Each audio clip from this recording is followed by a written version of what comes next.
A little bit of Monica in my life. Hello, lovelies. It is Davina Daras.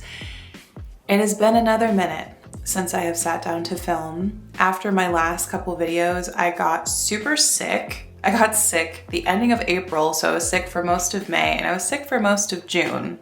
But I digress. That's not what I'm here to talk about. I'm here now.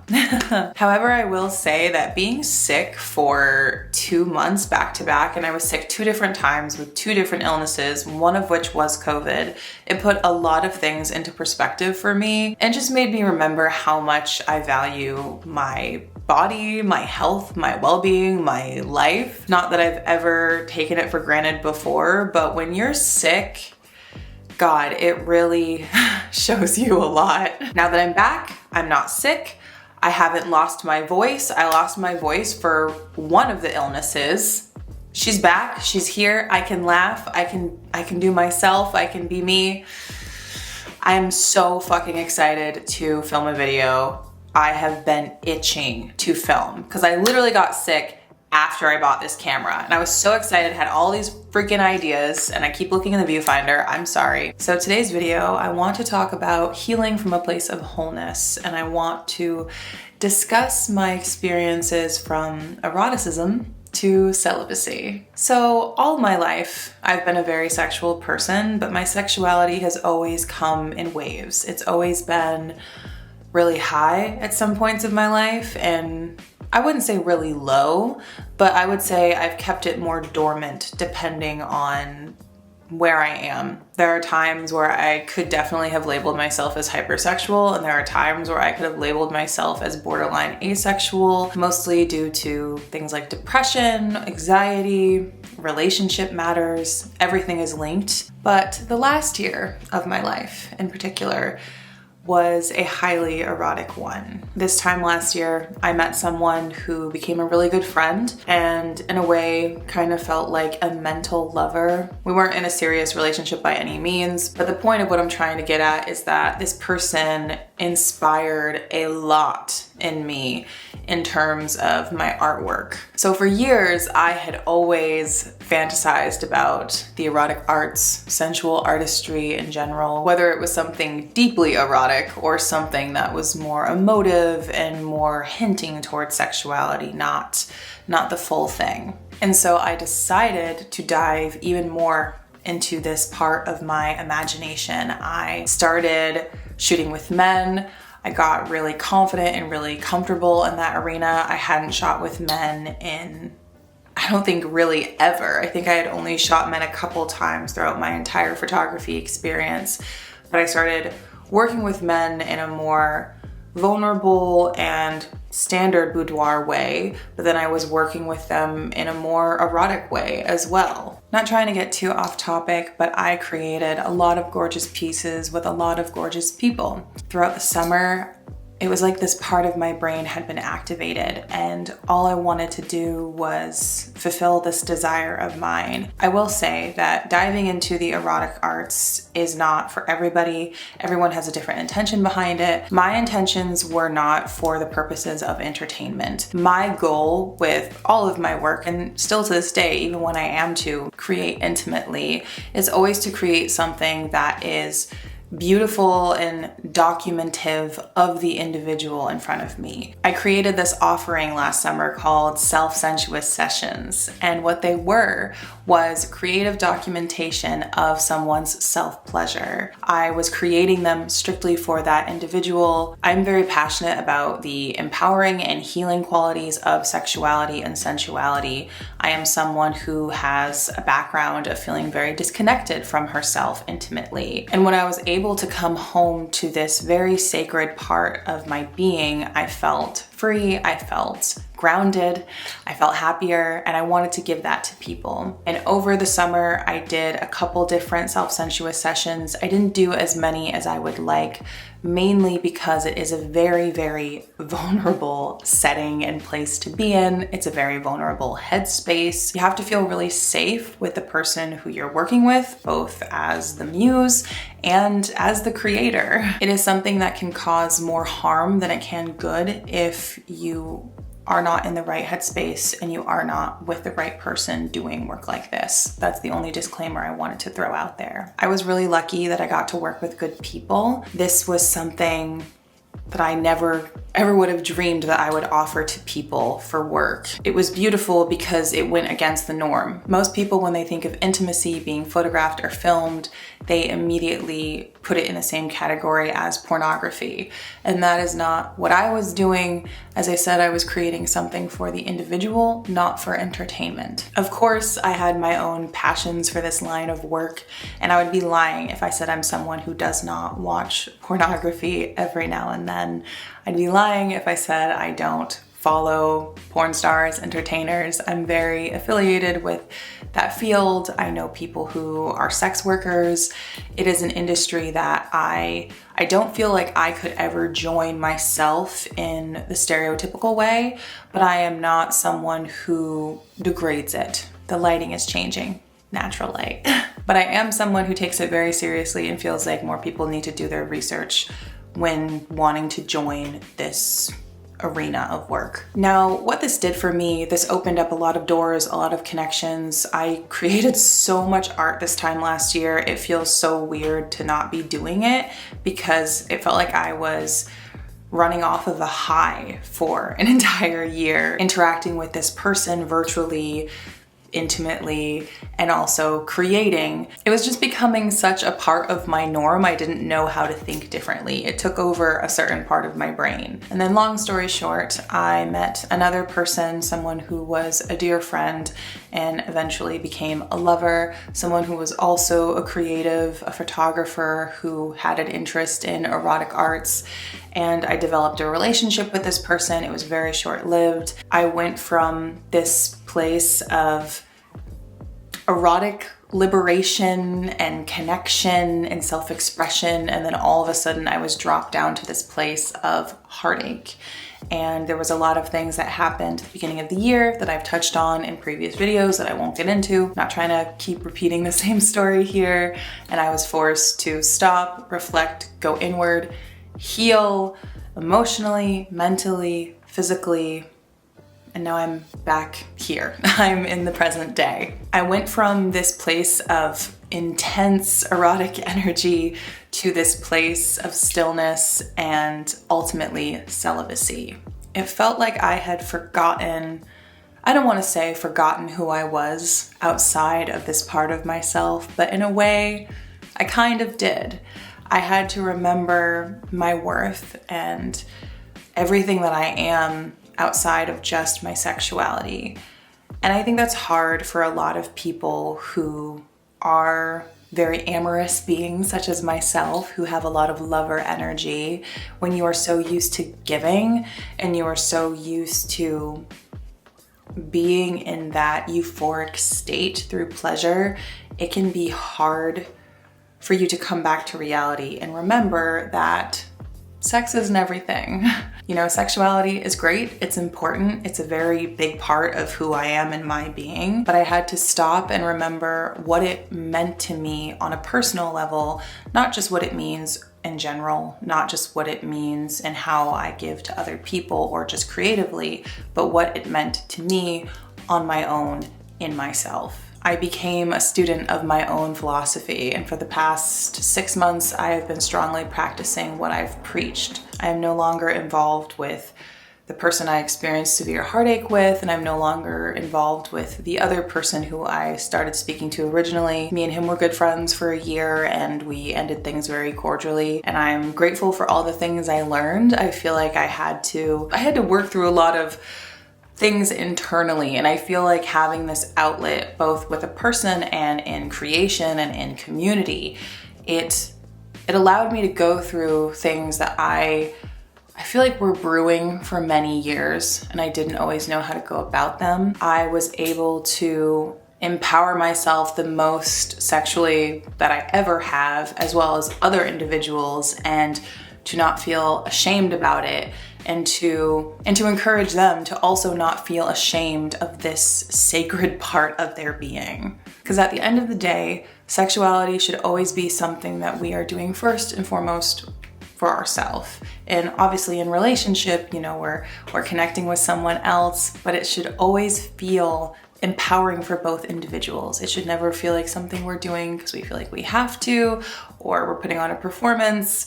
We are telling ourselves this is all we're good for, whatever excuse.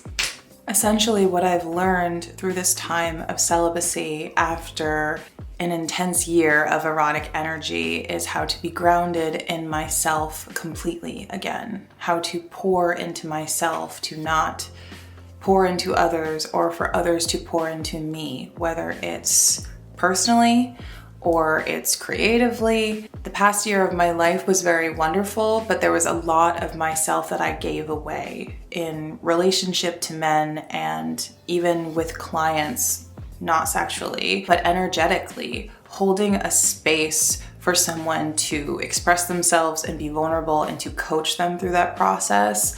That takes a lot out of you as a being. You know, it's the one thing I kept thinking of.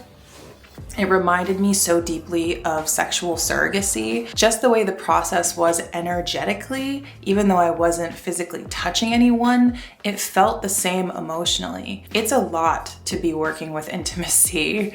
It takes a lot of self-awareness and the ability to set very strong boundaries, to know yourself, to know when to stop, when to nurture yourself, and tend to your own emotional needs, because we too are human. And when we are carrying the weight of that, over time, it will start to get to us. And I was starting to feel burnt out for a while, but I was ignoring every single cue. Amongst the many things that were bothering me leading up to this point, this was a big one that was weighing on me. It was hard because I had this newfound love and newfound passion for this intimate way of helping people, but I was kind of losing myself in it. Celibacy has given me exactly what I've needed in this time to heal, to rest, to recover, to recenter. You know, I've reflected a lot on the person I thought I should be for people and how much that took over my life, as I've touched on in other videos. There's this one part of me that feels inadequate because I'm not giving as much as I used to. I'm so used to providing for others that when I'm just providing for myself, it's still something I'm learning how to master, how to not feel bad about.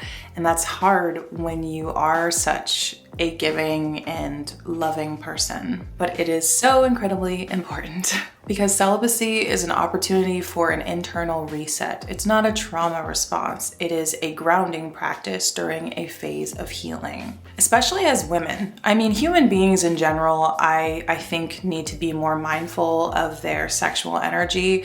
But as women, we take so much into us, especially during penetrative sex. We take so much into us and we give at the same time. For women, God, we are just designed to be such carriers for others. We are mothers, we are nurturers, we are these precious yet powerful beings. So many of us feel like if we're not sharing ourselves fully all the time, then we're not being good, or we're not worthy. And it's interesting just how much instant gratification has influenced dating in terms of the hookup culture. I feel now more than ever when people get involved with someone, they want things like that. People don't know how to take their time with someone. They don't know how to build a relationship anymore, because that's really what it is when we are to give of ourselves to people. When we are to share ourselves, we want something more. We want something deeper, something concrete. At least most women do. Maybe I'm just speaking for me and the ones that I know, but still, I feel that even in a scenario where there's friends with benefits, you still want to be seen, you still want to be loved, you still want to be heard. This is why I wanted to offer people self-sensuous sessions, because I wanted to give people that space, that acceptance, that lover energy in a way that wasn't reciprocal on their behalf. All they had to do was know that they were safe and that they were being acknowledged and they were cared for and they were deserving. And although I've found sensual artistry, the erotic arts in particular, to be healing, I have found that same empowerment in celibacy as I did with erotic artistry. I have found liberation in both sides and both of these practices. So many people on one of these sides of the spectrum are just at war with each other. You know, you see people in the entertainment industry, and I feel like most of them aren't shaming people who don't want to be sexual, but I've seen some disgrace put towards people who are lesser sexual beings, and then people who are 100% abstinent. I've seen them spewing hate towards people who are very sexual and are more free in themselves and want to express themselves more publicly. I think there is importance in both sides. I think it's important to express yourself and to be confident in yourself and to not feel ashamed. But I also think it's good to be selective. It's good to self-preserve during times of healing, times of pain, times where you are going through a breakup or you're trying to make a change in your life. I think that's when you should be focusing mostly on you. And I feel even in the erotic arts, when people are so go, go, go, because for some people it's their livelihood, it's their everyday, it's how they live. For them especially, they need to have time to stop and to come back and to ground and to take a break and to be celibate for a period of time before they get back into that flow. It's all about balance. It's interesting how I've realized that going from one extreme to the other. And also, celibacy looks different for every single person. For me, what celibacy looks like is just not having sex with anyone else, but I'm still just as sexual with myself. Whereas some people who are celibate, they're like, I don't want to engage in anything sexually at all, not with nobody, not with me, just no sexual thoughts. That could never be me, honestly. But yeah, for me, it's just been good to not only not have sex with someone else for a while, but also I haven't been dating anyone either. This is the first time in my life, in my late 20s, where I'm not talking to anybody, I'm not poking at anyone, no one's poking at me. I'm so used to getting attention. For the first time in years, there's no man, and I'm okay. I'm not looking for one, and I'm in this place where I'm just pouring wholeheartedly into my passions, into writing, into dance, and into doing my newsletter. And I performed on stage for the first time for Pride Month alongside some of my friends. I was a backup dancer to one of my friends who's a drag king in the local area. That's a whole other thing.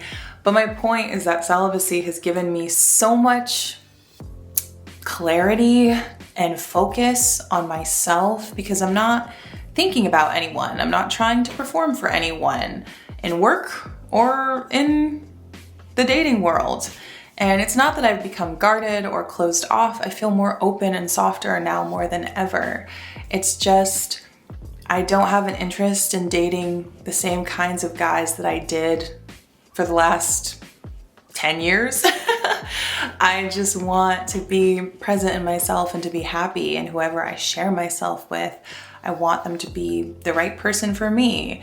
I want something meaningful. I want to build something. I want to get to know someone as a person, as a friend, before anything else. I don't want to dive in thinking about XYZ. I just want to be here and enjoy my time with someone. And if something's meant to be, then it'll be. But I'm not hungry, chasing after desire anymore. I don't feel like I need to prove anything anymore. It's been a beautiful time of healing and introspection and being celibate. You know, it's not going to be forever, but I heard this phrase a couple years ago, and I believe it went like being dormant until the right moment arises. And that is strongly how I feel. Because here's the thing. Whoever does end up with me the day that I am married and in a long-term relationship, whatever, that person's gonna have a lot of fun, okay? I am a very affectionate person. I'm a very loving person. I'm a very empathetic person, all this good stuff, but I'm also like very passionate, and I don't want to say the word freaky, because to me, like a freak, I've seen some wild stuff. So for me, a freak is like a freak. She does a lot of things that I don't think I could do, but I'm just a very sexual and entertaining being. You know, I like to please, I like to entertain, I like to, you know, just savor the moment and really be in it. I'm not a fast and furious kind of girl. I'm like, ooh, playful, you know. Anyway, I'm just a sexual person, and whoever ends up with me is gonna have a lot to put up with, but they're gonna love it. They're gonna enjoy it. It won't be too much. It'll be just right for the right person. All right, that is all I have for you today. Thank you so much for listening. I appreciate you for being here. I'm so excited to be making videos more frequently again, to be writing more frequently again on my newsletter now that I'm no longer sick. I hope you took something from this video that was helpful. Once again, thank you. I appreciate your time. Till next time. Bye, lovelies. That lover energy.